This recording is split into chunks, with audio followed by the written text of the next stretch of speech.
Wabarakatuh. Selamat siang Bapak Ibu Guru yang terhormat. Perkenalkan, saya Yunia sebagai moderator acara hari ini akan memandu kegiatan yang sangat menarik ini.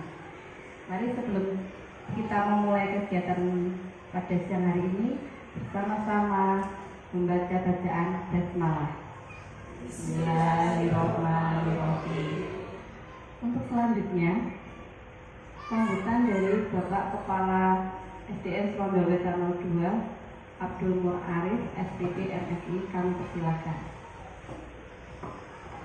Assalamualaikum warahmatullahi wabarakatuh. Saya hormati Profesor Bagus Bicara sebagai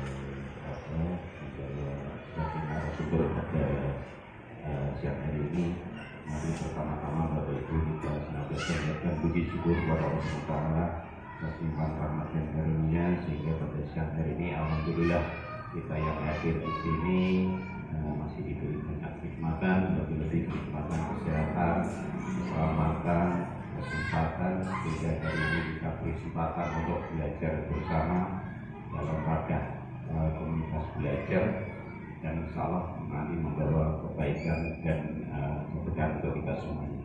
Bapak Ibu, sebelumnya kami atas nama kepala sekolah tentunya mengapresiasi kegiatan yang insya Allah bermanfaat ini.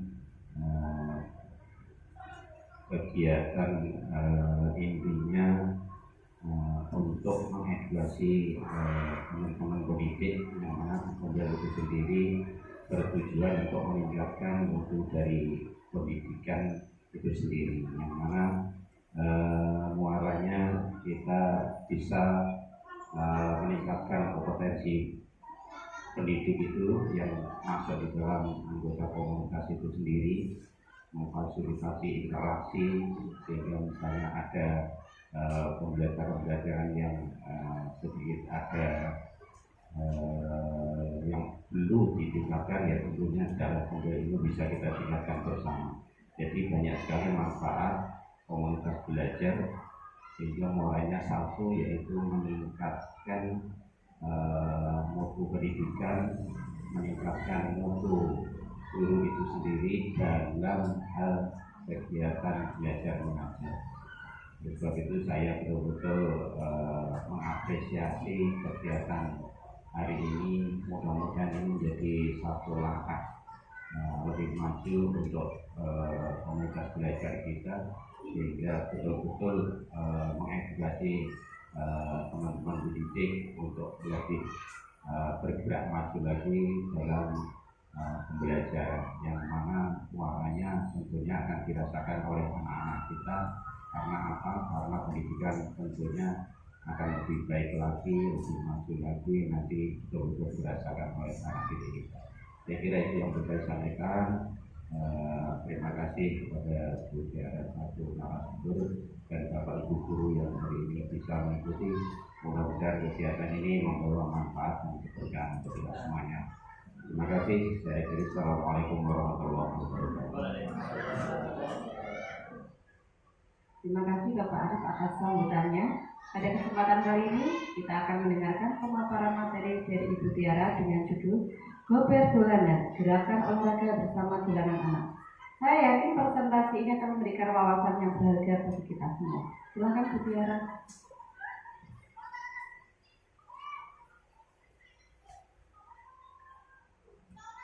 Assalamualaikum warahmatullahi wabarakatuh. Sekali lagi terima kasih kesempatannya. Pada kesempatan siang ini saya ingin mencoba berbagi praktik baik kepada Bapak Ibu semuanya tentang dengan judul Gober Dolan atau Gerakan Olahraga Bersama Dolanan Anak.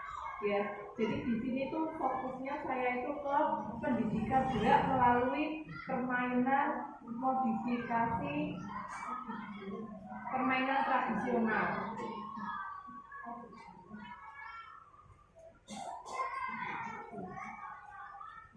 Untuk latar belakang kenapa saya memilih judul ini, yaitu model pendidikan gerak atau movement education adalah pendekatan dalam pendidikan jasmani yang berfokus pada pengembangan keterampilan gerak dasar dan pemahaman konsep gerak. Berikut adalah kaitannya. Nah, saya fokusnya kepada permainan tradisional. Sering melibatkan berbagai keterampilan gerak dasar seperti berlari, melompat, melempar, menangkap, dan keseimbangan. Hal ini sejalan dengan tujuan model pendidikan gerak untuk mengembangkan keterampilan gerak fundamental anak. Nah, model pendidikan gerak mendorong anak-anak untuk mengeksplorasi berbagai cara bergerak. Permainan tradisional often menawarkan variasi gerak yang beragam, memungkinkan anak-anak untuk mengeksplorasi kemampuan gerak mereka dalam konteks yang menyenangkan. Jadi dalam permainan tradisional itu ada berbagai macam bentuk permainan. Contohnya seperti ada gobak sodor, engklek, atau betengan, dan berbagai macam permainan tradisional yang lain itu yang sebenarnya itu juga masuk ke dalam proses pendidikan gerak. Jadi tidak hanya bermain saja, tetapi itu ternyata juga bisa masuk ke dalam proses pembelajaran. Terus selain aspek fisik dan kognitif, model pendidikan gerak juga memperhatikan perkembangan efektif. Permainan tradisional dapat membantu mengembangkan keterampilan sosial, kerjasama, dan sikap positif terhadap aktivitas fisik. Permainan tradisional dapat dimodifikasi untuk mengakomodasi berbagai tingkat kemampuan, memungkinkan setiap anak untuk berkembang sesuai dengan potensinya, bakat, dan minat anak-anak tersebut. Untuk tujuan dari program ini, mendorong partisipasi aktif seluruh siswa dalam kegiatan fisik yang menyenangkan dan bermakna. Yang kedua, meningkatkan keterampilan motorik kasar dan motorik halus siswa melalui berbagai gerakan dalam permainan tradisional. Tiga, meningkatkan tingkat kebugaran jasmani siswa melalui aktivitas fisik yang teratur dan menyenangkan. Yang keempat, melatih kemampuan berinteraksi, kerjasama, dan berkomunikasi efektif dengan teman sebayanya. Terus yang selanjutnya mengajarkan nilai-nilai seperti nilai sportivitas, kejujuran, dan rasa hormat melalui permainan tradisional. Yang terakhir, menghubungkan pembelajaran khususnya PJOK dengan mata pelajaran yang lain seperti ilmu sosial, budaya, bisa juga dengan bahasa. Jadi melalui permainan tradisional kita itu juga bisa mengkolaborasikan pembelajaran. Jadi permainan tradisional tidak hanya bisa dilaksanakan di pembelajaran PJOK saja, tapi kita juga bisa berkolaborasi dengan mata pelajaran yang lain. Contohnya pembelajaran PJOK dengan pembelajaran bahasa Indonesia. Jadi pada saat anak melakukan pelaksanaan permainan tradisional, dia menggunakan bahasa Indonesia yang baik dan benar seperti itu. Jadi sebenarnya dengan metode atau permainan tradisional ini bisa menggabungkan beberapa mata pelajaran yang bisa menjadi satu kesinambungan yang berarti dan bermakna.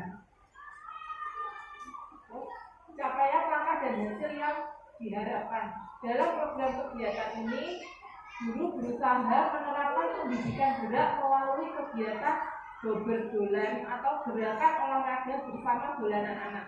Nah, dolanan anak ini yang saya maksud adalah permainan tradisional tersebut. Jadi saya singkat menjadi dolanan anak atau karena subjek kita itu adalah anak-anak.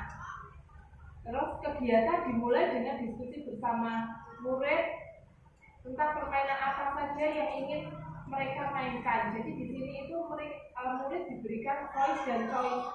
Dia berhak untuk berbicara atau bersuara dan dia berhak untuk memilih. Jadi kita nanti akan menyediakan atau menyiapkan beberapa macam model permainan tradisional. Nah di situ murid akan memilih dia misal mau berlatih atau bermain betengan, atau ada murid yang ingin berlatih gobak sodor atau engklek atau dan yang lain sebagainya. Terus kemudian kita fasilitasi bagaimana mereka akan mengemas kegiatan tersebut, seperti apa dan seperti siapa yang bertugas menyiapkan peralatan. Jadi di situ anak itu juga dilatih kemandirian dan tanggung jawabnya untuk mengemas permainan tersebut. Jadi anak itu juga diberikan tanggung jawab, selain hanya memilih dan bermain, tapi anak itu juga akan menyiapkan alatnya apa saja yang dibutuhkan dalam bermain. Misalkan engklek, kan kita butuh kapur atau untuk membuat kotak-kotaknya. Nah, di situ anak juga difasilitasi untuk menyiapkan peralatannya sendiri, terus memilih tempatnya sendiri, dan melaksanakan kegiatan tersebut sebagai aspek kepemilikannya. Terus tentunya guru tetap memberikan pengawasan mengingat murid SD masih memerlukan bimbingan kita. Jadi kita sebagai fasilitator yang mengakomodasi kebutuhan minat bakat siswa tersebut. Terus mendukung pertumbuhan dan perkembangan murid serta penerapan budaya positif gemar berolahraga di sekolah. Capaian yang ingin dicapai adalah proses pertumbuhan dan perkembangan murid menjadi optimal. Sehat fisik, badan menjadi sehat dan bugar, sehat sosial, mampu menjalin hubungan yang baik dengan orang lain dan teman sebayanya, terus sehat jiwa, merasa senang dan bahagia. Jadi konsep gerak itu anak itu harus bahagia dulu. Kalau anak sudah bahagia dan anak merasa senang, maka dia akan hadir seutuhnya dalam pembelajaran kita. Nah, di sini saya mengusung permainan tradisional ini. Menerima kekurangan dan kelebihan diri sendiri dan teman. Diharapkan dengan kegiatan ini murid-murid berkolaborasi secara rutin mengamalkan nilai-nilai profil pelajar Pancasila yang nantinya membentuk sikap budi pekerti yang baik. Nah, untuk lini masa kegiatan ini rencananya saya ingin melaksanakan kegiatan ini atau program ini itu setelah penilaian akhir semester ganjil. Nah, itu sekitar bulan Desember pada tanggal 16 sampai 18, jadi sekitar 3 hari. Nah, kebetulan kan budaya kita yang sebelumnya di kelas meeting itu kan belum ada kegiatan apapun, apalagi di kelas meeting kan banyak guru atau guru kelas yang sibuk untuk mengolah nilai untuk dimasukkan ke dalam e-rapot. Nah, di sini saya ingin memfasilitasi anak-anak di saat guru sibuk dengan kegiatan mengisi nilai di e-rapot. Nah, murid-murid yang sudah menyelesaikan ujiannya itu kita arahkan ke lapangan untuk melaksanakan kelas meeting dengan melakukan perlombaan permainan tradisional tersebut yang akan kita laksanakan rencananya 3 hari di hari Senin, Selasa, dan Rabu. Nah, struktur program dan mitranya yaitu nanti masuknya ke kurikuler karena kan itu sudah. Terus peserta didik yang terlibat adalah siswa kelas 4 dan 6. Kenapa kelas 4 sampai 6? Kenapa kelas 4 sampai 6? Karena di situ saya merasa siswa tersebut sudah mampu untuk diarahkan, untuk diberikan tanggung jawab melaksanakan aktivitas tersebut. Nah, terus bagaimana dengan siswa yang kelas 1, 2, dan 3? Nah, siswa untuk kelas 1, 2, dan 3 itu tetap kita arahkan ke menuju lapangan. Jadi siswa tersebut dapat mengamati kakak-kakaknya melaksanakan perlombaan tersebut atau bahagiakan kegiatan tersebut. Karena jika di lapangan terdapat permainan atau kompetisi secara tidak langsung siswa akan tertarik. Nah, di situ akan memunculkan dari ketertarikan itu memunculkan minat siswa untuk belajar. Oh, apa tuh permainan itu? Oh, bagaimana tuh caranya bermain itu? Nah, itu akan memunculkan rasa ingin tahu yang lebih siswa-siswa usia dini itu untuk bisa belajar dan bergerak serta mengamati. Nah, terus waktu kegiatan dilaksanakan setiap penilaian akhir semester dimulai dengan di akhir semester 1 di tahun ajaran 2024-2025 yang akan rencananya dilaksanakan pada tanggal 16 sampai 19 Desember 2024. Nah, penanggung jawab sendiri adalah Bapak Kepala Sekolah SD Sondolwetan 02. Sebagai fasilitator adalah komunitas belajar SD Negeri Sondolwetan 2 atau yang komunitas yang sudah kita jalani saat ini.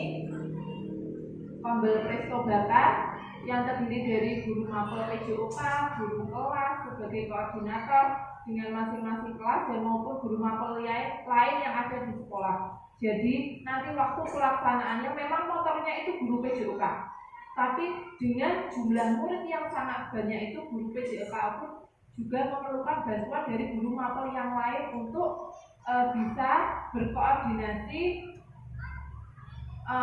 mengarahkan atau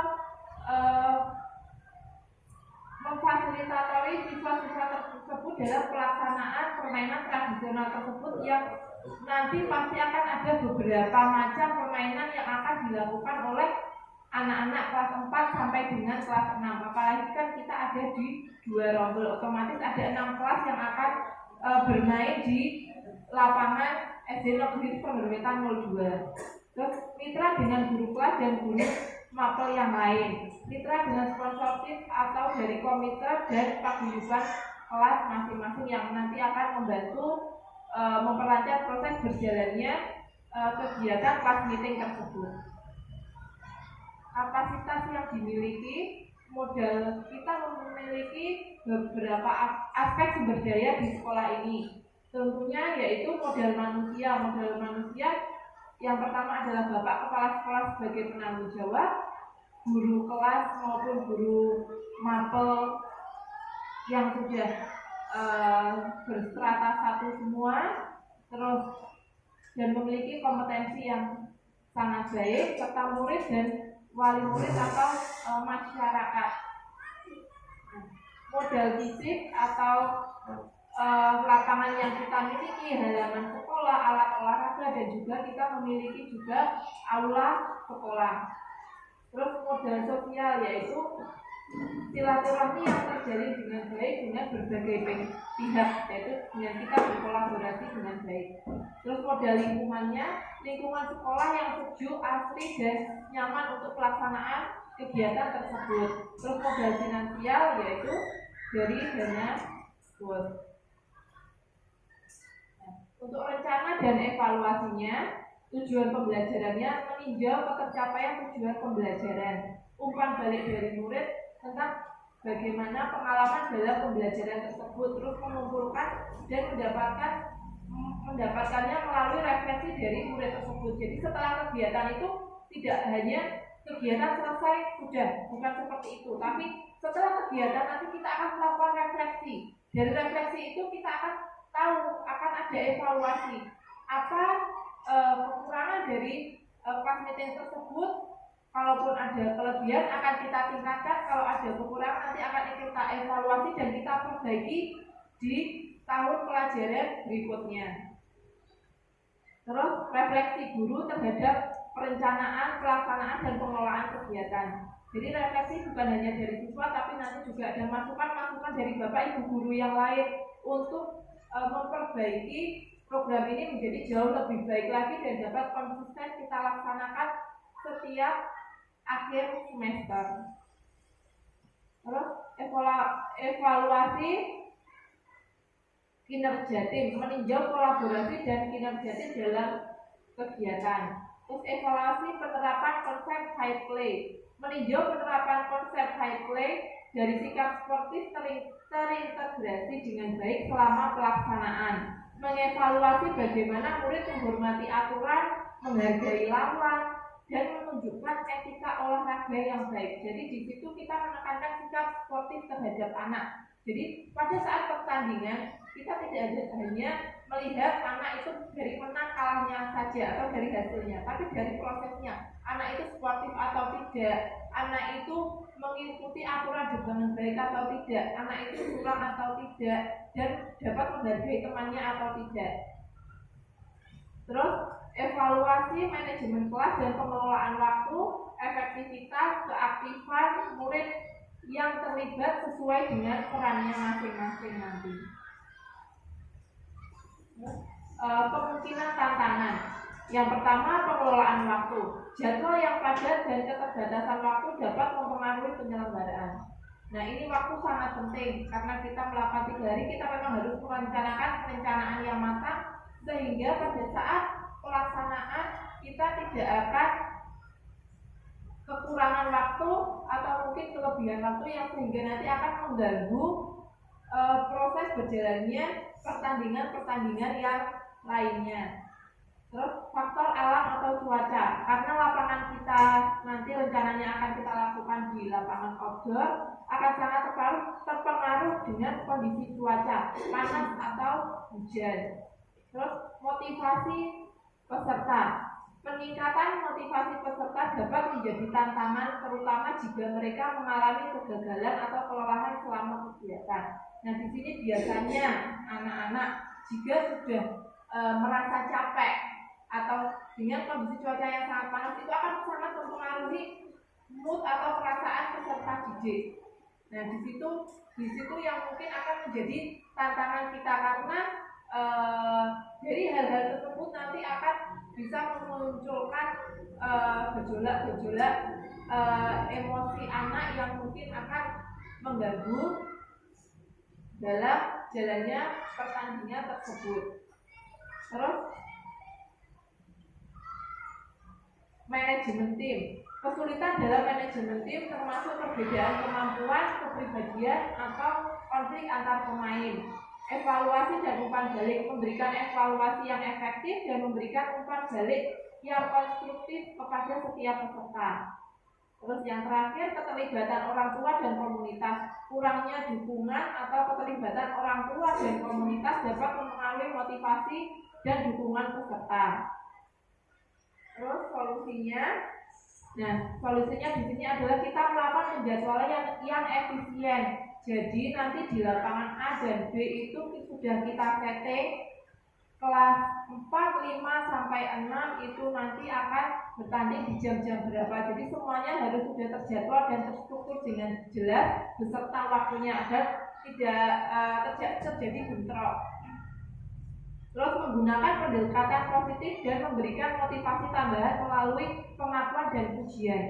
Jadi siswa dengan usia dini atau dengan siswa-siswa SD itu apabila mereka melakukan sesuatu terus mereka akan mendapatkan pujian atau kamu hebat, ayo terus semangat. Nah, itu akan mempengaruhi motivasi siswa. Jadi siswa itu akan lebih semangat. Beda lagi kalau kita hanya melihat dan membiarkan saja.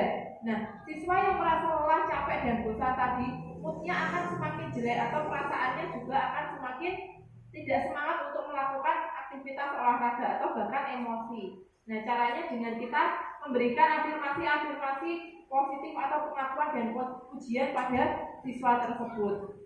Terus komunikasi terbuka dan segera menangani konflik jika memang nanti akan terjadi konflik yang tidak kita inginkan. Makanya kita sebagai guru harus selalu standby atau mengawasi jalannya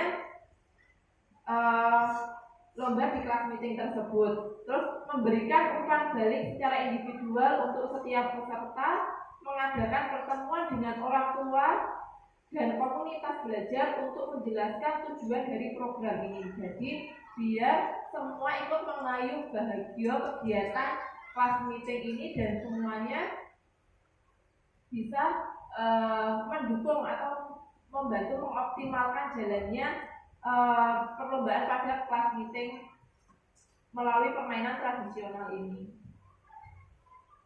Nah, penutup, olahraga penting karena membantu menjaga kesehatan fisik dan mental, meningkatkan kebugaran jantung, mengurangi resiko penyakit kronis, memperkuat otot dan tulang serta meningkatkan mood dan kesejahteraan secara keseluruhan. Di sini saya tutup. Jadi model pendidikan gerak melalui permainan tradisional ini saya berharap itu bisa mempengaruhi atau menggerakkan siswa untuk aktif bergerak dan semangat belajar. Karena dalam model permainan itu sendiri itu dapat memberikan pembelajaran yang menyenangkan dan bermakna bagi seluruh siswa. Sekian paparan dari saya. Terima kasih. Wassalamualaikum warahmatullahi wabarakatuh.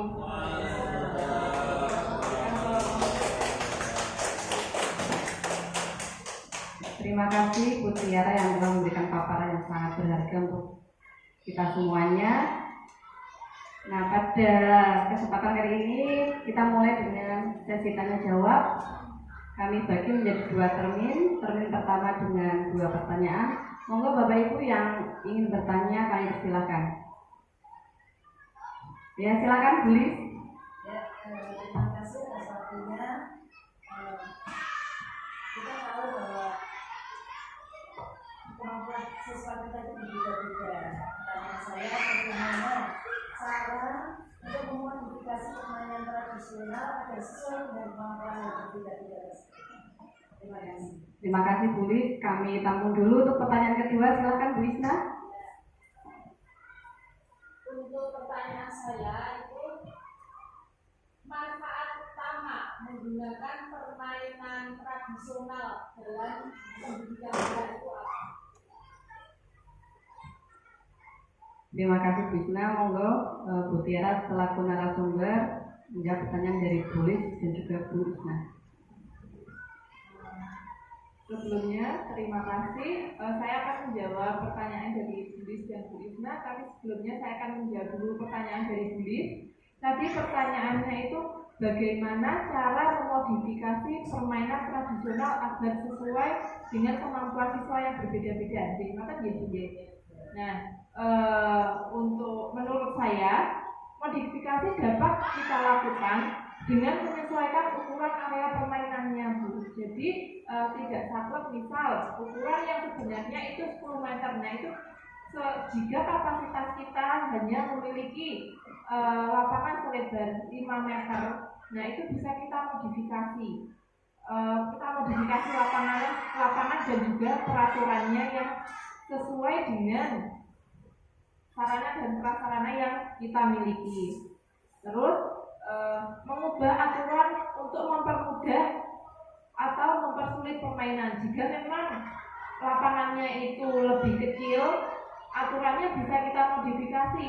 Jadi agar permainan tersebut tidak terlihat sangat mudah, sedikit kita persulit dengan kita berikan beberapa tantangan mungkin yang dapat meningkatkan intensitas atau keefektifan permainan tersebut dan menggunakan alat yang lebih aman dan sesuai ukuran dengan anak dan membagi siswa dalam kelompok berdasarkan kemampuan masing-masing anak. Maksud Bu. Report Bu Lis. Ya, terima kasih. Oke. Nah, untuk yang pertanyaan kedua langsung saya jawab Ibu. Tadi pertanyaan dari Bu Isna, apa manfaat utama menggunakan permainan tradisional dalam pendidikan gerak? Nah, menurut saya manfaat utamanya yaitu meliputi pengembangan keterampilan gerak dasar, peningkatan kebugaran jasmani, pelestarian budaya lokal, dan pengembangan aspek sosial emosional anak seperti kerjasama dan sportivitas. Ya, terima kasih. Terima kasih Bu Tiara, dan sepertinya pas Bu Lis dan Bu Isna dengan jawaban Bu Tiara. Oh iya, terima kasih. Karena kan ini kita memanfaatkan waktu yang ada untuk berdiskusi bersama, sehingga pertanyaan tadi yang disampaikan Bu Tiara dijawab dengan baik dan kita bisa mempresentasikannya nanti di akhir semester. Untuk termin kedua, kami juga akan membuka 2 pertanyaan. Monggo Bapak Ibu. Ya, Pak Waluyo. Ya, pertanyaan saya tujuan yang positif biara, bagaimana permainan tradisional dapat mendukung perkembangan kognitif siswa? Terima kasih Pak Waluyo, kami tampung dulu untuk pertanyaan kedua. Monggo. Oh Pak Bagas, silakan Pak Bagas untuk pertanyaannya. Bagaimana cara mengevaluasi permainan tradisional dalam pembelajaran pendidikan? Terima kasih Pak Bagas. Monggo Bu Tiara untuk menjawab 2 pertanyaan dari Pak Waluyo dan juga Pak Bagas. Terima kasih kesempatannya. Pertama saya ingin menjawab pertanyaan dari Pak Waluyo terlebih dahulu. Tadi pertanyaannya, bagaimana permainan tradisional dapat mendukung perkembangan kognitif siswa? Nah, menurut saya permainan tradisional itu sering melibatkan strategi. Nah, seperti permainan bentengan. Kan kalau kita hanya berlari lurus, nanti pasti kita akan kena. Nah, di situ anak akan dilatih untuk berpikir kritis. Bagaimana dia membentuk strategi agar saya tidak kena, agar saya bisa istilahnya Jawa ini prepare biar tidak dipegang oleh lawan, biar saya tidak kalah. Nah, terus pengambilan keputusan secara cepat, nah itu kan juga mempengaruhi kognitifnya anak. Jadi dalam waktu sepersekian detik dia pasti bisa berpikir bagaimana caranya dia berlari cepat dan bagaimana agar dia bisa terhindar dari lawan itu tersebut. Terus pemecahan masalah seperti tadi pasti dia memiliki solusi, jadi berpikir cepat dia akan langsung memiliki solusi yang cepat. Terus ini membantu mengembangkan kemampuan berpikir kritis, kreativitas dan kemampuan spasial siswa tersebut. Jadi di sini dalam permainan tradisional ini fokusnya kita adalah pembelajaran gerak. Jadi di pembelajaran gerak ini tidak hanya mengajarkan tentang aspek fisiknya saja, tetapi kita juga mengajarkan pada aspek afektif dan kognitif siswa tersebut. Nah, untuk kognitifnya itu ya bagaimana cara berpikir cepat itu tadi, terus bagaimana siswa dapat berpikir kritis untuk memecahkan masalah-masalah yang ada dalam permainan tersebut. Dan untuk afektifnya siswa diajarkan bagaimana cara sportif, bagaimana cara menghargai lawan atau menghargai teman satu dan yang lain, dan belajar tentang kejujuran. Saya rasa seperti itu. Pripun Pak Waluyo? Selanjutnya pertanyaan dari Pak Bagas. Bagaimana cara mengevaluasi efektivitas permainan tradisional dalam pembelajaran pendidikan gerak? Nah, menurut saya evaluasi dapat dilakukan melalui pengamatan langsung terhadap keterampilan gerak siswa, penilaian sikap dan perilaku selama permainan, serta refleksi siswa tentang pengalaman mereka. Tes kebugaran jasmani berkala juga dapat membantu mengukur peningkatan fisik. Nah, menurut saya seperti itu Pak Bagas. Jadi dalam proses pembelajaran gerak atau pendidikan gerak yang saya terapkan dalam jenis permainan tradisional itu, kita mampu mengevaluasinya itu bukan hanya dari hasilnya, tetapi dari prosesnya.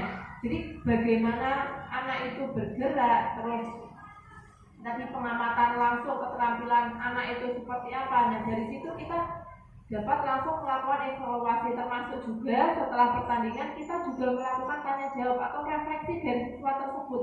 Apa yang mereka rasakan, terus kesulitan apa yang mereka hadapi pada saat pertandingan, terus tantangan-tantangan apa yang mereka rasakan pada saat proses permainan tersebut. Jadi itu semua dapat kita gali dengan pengamatan dan refleksi-refleksi yang dapat kita lakukan pada saat permainan maupun selesai permainan dalam permainan tradisional. Jadi saya rasa seperti itu. Pripun Pak Bagas? Terima kasih Pak Waluyo dan Pak Bagas yang sudah sangat aktif sekali nih bertanya kepada narasumber.